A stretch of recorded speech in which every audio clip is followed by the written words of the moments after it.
generally speaking, are leaders plentiful? Good leaders, are they plentiful? Are there lots of good leaders around?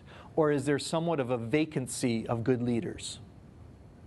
A vacancy, right?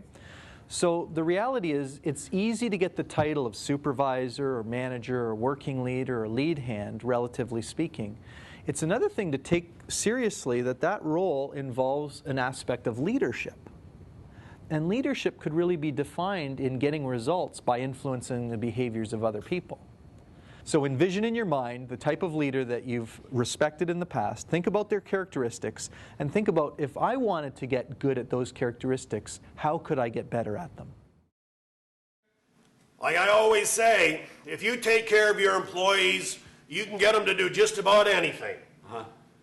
Just takes a little caring, a little sensitivity. All they need to know is that someone is listening to their needs, cares about it, and addresses those needs. That's how I've always done it, and I think you should be doing it the same way. Don't you agree? Oh yeah, definitely. Well, if there's anything else I can do for you, you just let me know.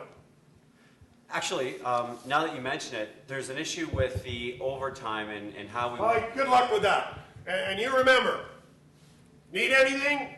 My door's always open.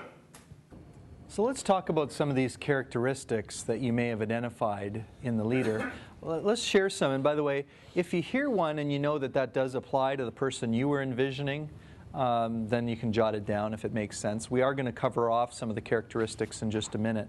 So let's just hear, what are some of the things that you thought made the person that you envisioned to be an effective leader? What are the characteristics?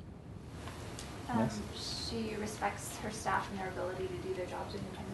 Okay, so there's some respect for the staff, and they trust that the staff can do their jobs independently. Excellent, good.